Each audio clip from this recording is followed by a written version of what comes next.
específicamente, aunque hay lugares para adorar, como esta casa donde nos reunimos a adorarlo. Pero adoración, más que una cuestión litúrgica, adoración es un estilo de vida, es una forma de vivir en Cristo Jesús. Entonces, él se refiere precisamente al don de Dios. Le dice, si conocieras el don de Dios, ¿y quién te está hablando? Ahora vaya ahí conmigo al versículo 10 al 14. Respondió Jesús y le dijo, si conocieres el don de Dios, ¿y quién es el que te dice, dame de beber? Tú le pedirías y él te daría agua viva. La mujer le dijo, Señor, no tienes con qué sacarla y el pozo es hondo. ¿De dónde pues tienes el agua viva? ¿Acaso eres tú mayor que nuestro padre Jacob, que nos dio este pozo del cual bebieron él, sus hijos y sus ganados? Respondió Jesús y le dijo, cualquiera que bebiere de esta agua volverá a tener sed, mas el que bebiere del agua que yo le daré no tendrá sed jamás, sino que el agua que yo le daré será en él una fuente de agua que salte para vida eterna. Ambos casos, el don de Dios y el agua, se refieren al Espíritu Santo. Si tú conocieras el don de Dios, si tú supieras quién te habla, y luego cuando dice, esta agua la tomas y vas a volver a tener sed, pero si tú supieras, si tú bebieras del agua que yo te doy, entonces nunca más tendrías sed. La mujer estaba viéndolo desde un punto de vista natural. Le dice, ¿con qué la vas a sacar? No traes ni con qué sacarla, me estás pidiendo agua a mí, me dijiste dame de beber, ¿cómo es que me vas a dar agua? Ahora, yo le dije que medía 30 metros el pozo, más o menos de ahí del centro al centro del techo son como 15 metros, el doble, pero en profundidad. Entonces, de una manera natural, el Espíritu de Dios, el Señor Jesucristo no podía sacar el agua, pero entonces Él estaba hablando espiritualmente. Ahora, vamos a poner también el contexto oriental. A un oriental, a una persona de esas tierras áridas, secas, no les cuesta comprender el uso apropiado del agua para referirse, como Jesús ilustra la figura del Espíritu Santo, no le cuesta trabajo entender en esa zona seca del mundo el valor del agua como una cuestión de vida. Si no hay agua, no hay vida. Allí iban los samaritanos, Jacob, desde el tiempo de Jacob, iban allí, ahí conoció a Raquel, ahí la vio por primera vez y se enamoró. Raquel dio de beber a sus ganados. Es un pozo importante en la historia de Israel. No es casualidad que Jesús haya llegado precisamente a ese pozo. Y entonces ellos, los orientales, la gente de esa parte del mundo, considera el agua como un verdadero don de Dios. El agua, un verdadero don de Dios. Aquí en México a lo mejor, gracias a Dios, tenemos tanta agua. Aquí en Yautepec le rasca por aquí, le rasca por allá y brota agua. ¿Cuánto le dan gloria a Dios por eso? Pero en el desierto, pero en una tierra seca, hay hasta un dicho que dice, se siente la última coca del desierto, ¿no? Como diciendo muy, muy importante. Exactamente es eso. El concepto de ellos, cuando Cristo le habla a esta mujer del don de Dios y lo complementa con el agua, ella entiende perfectamente que está hablando de un don que le daría vida. Ahora, vamos a ver algunos usos del agua en el Antiguo Testamento para poder describir esta actividad del Señor por medio del agua. Voy a leerlos rápidamente. Jeremías 2:13, por ejemplo, dice, porque dos males ha hecho mi pueblo, me dejaron a mí fuente de agua viva y cavaron para sí cisternas rotas que no retienen agua. Fíjese que Dios tiene pleito en ese sentido espiritual. Una cisterna es un lugar donde se almacena el agua, no es un lugar donde brote el agua. Y en un sentido espiritual, la cisterna tiene que ver con mi esfuerzo de ponerle el agua, pero un pozo tiene que ver con fe, de que ahí va a estar el agua mañana, de que voy a tomar el agua que necesite hoy, pero mañana que necesite agua, ahí va a seguir pasando el agua. ¿Estamos acá? Es una cuestión de fe, y por eso el Señor le reclamaba ahí al pueblo diciendo: me dejaron, yo soy una fuente de agua viva, y se hicieron cisternas. Confían en sus propios asuntos, confían en su propio dinero, confían en su propia sabiduría. No solo Jeremías, Zacarías también habló de parte del Señor al respecto. Me acompaña a Zacarías 14:8. Dice: acontecerá también en aquel día que saldrán de Jerusalén. ¿Cómo dice? No se ve. Saldrán de Jerusalén aguas vivas, la mitad de ellas hacia el mar oriental y la otra mitad hacia el mar occidental, en verano y en invierno. Estamos viendo una actividad de parte de Dios. La tomo. Con respecto de el agua, él pone esta figura del agua.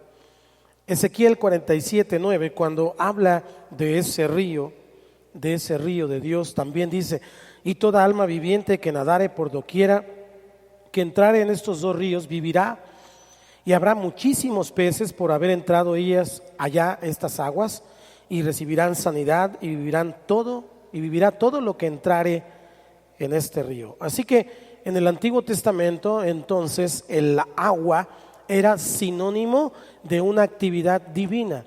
Los samaritanos no lo ignoraban, Jesús tampoco.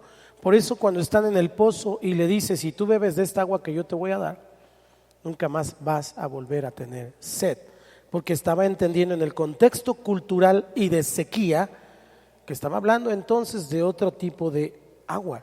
Porque más adelante le dice acerca de los maridos que ha tenido, y ella lo reconoce como profeta, y más adelante lo reconoce como el Mesías.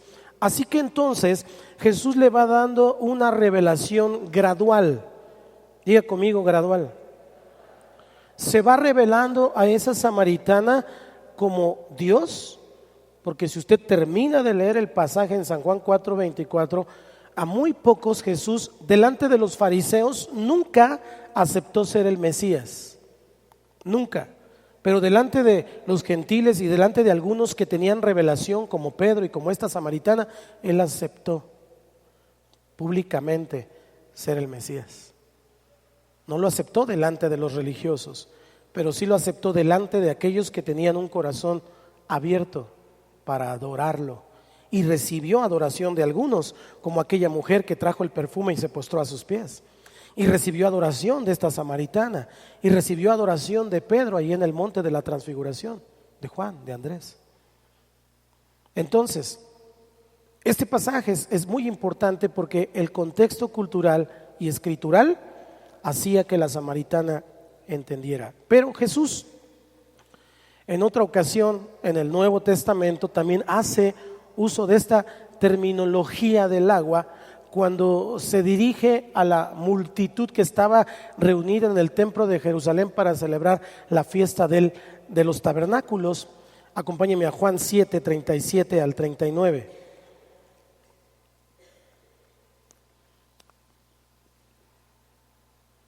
Entonces, no solo el Antiguo Testamento hablaba del agua como el don de Dios, sino Jesús también lo usaba. Dice ahí: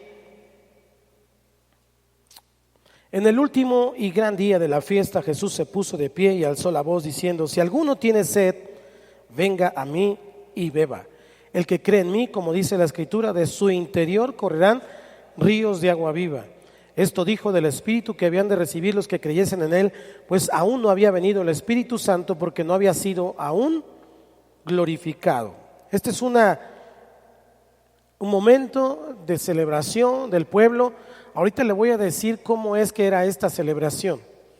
Pero en Juan 3:5, Jesús también dijo: de cierto te digo que el que no naciere del agua y del Espíritu no puede entrar en el reino de Dios. Ojo con el agua, ojo con el agua. Le está diciendo a Nicodemo, del agua y del Espíritu.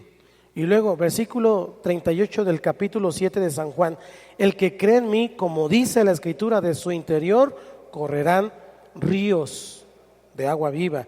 Capítulo 19, versículo 34, ojo con esto. Pero uno de los soldados le abrió el costado con una lanza y al instante salió sangre y agua.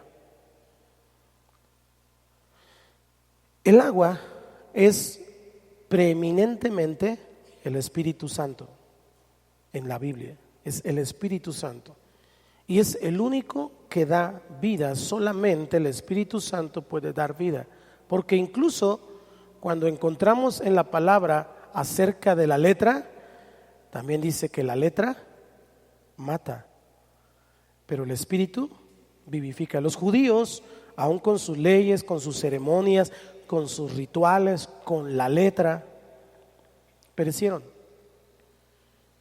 porque necesitaban al Espíritu para que entonces la palabra pudiera ser viva y eficaz. La palabra sin el Espíritu no puede ser viva y eficaz, solamente es palabra.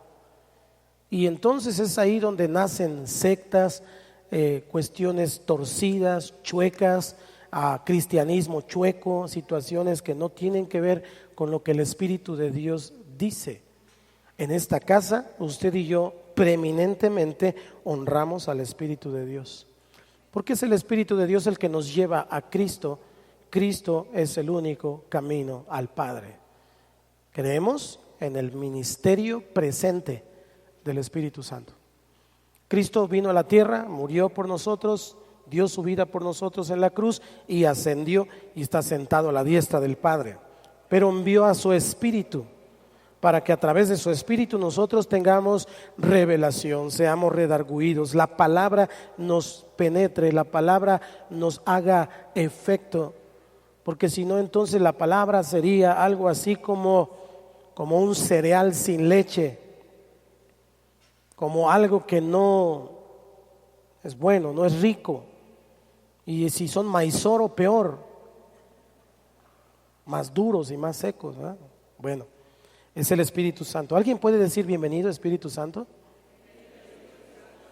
Ahora fíjese bien lo que leímos en el capítulo 7, 37 al 39 de esta fiesta de los tabernáculos. La fiesta de los tabernáculos era precisamente para recordar la salida del pueblo de Dios de Egipto y que entonces iban a la tierra prometida. Hablando espiritualmente, es la única fiesta en el contexto histórico bíblico que falta a la iglesia celebrar. Nuestra partida de aquí y nuestra ida a la patria celestial. Ahora, fíjese bien, la escena de la fiesta fue descrita por James Freeman, un escritor, un teólogo que me encanta leer, y él añade como un color muy especial, muy espectacular al mensaje de Cristo, y quise ponerlo así, tal como él lo describió, para que usted y yo imaginemos ese momento. Allí Jesús estaba plantado en ese momento delante de esa gente, con esa fiesta, y les dice: alguno tiene sed, venga a mí y beba, y el que cree en mí, como dice la Escritura, de su interior correrán ríos de agua viva. Pero fíjese el contexto para entender esta declaración tan poderosa. Dice James Freeman: cada mañana durante los 7 días de la fiesta propiamente dicha, o sea, la de los tabernáculos, vaya imaginándolo conmigo, ¿le gusta? Al amanecer, un sacerdote, seguido de una procesión de gente y de una banda de músicos, iba a la piscina de Siloé. Y entonces llenaban una vasija de oro, más o menos con unos 3/4 de litro de aquella agua, y después de llenarla, 3 sones de trompeta, ¡tup, tup, tup!, le daban entonces la bienvenida al templo cuando ya venía de regreso. Ya traía el agua, este sacerdote traía el agua en esa vasija y esa trompeta sonaba. Llegaba el sacerdote y se dirigía al lado oriental del altar, y allí entonces vertía el agua en una vasija de oro Era una jofaina, es decir, como una charola extendida, no tan profunda, una jofaina de plata.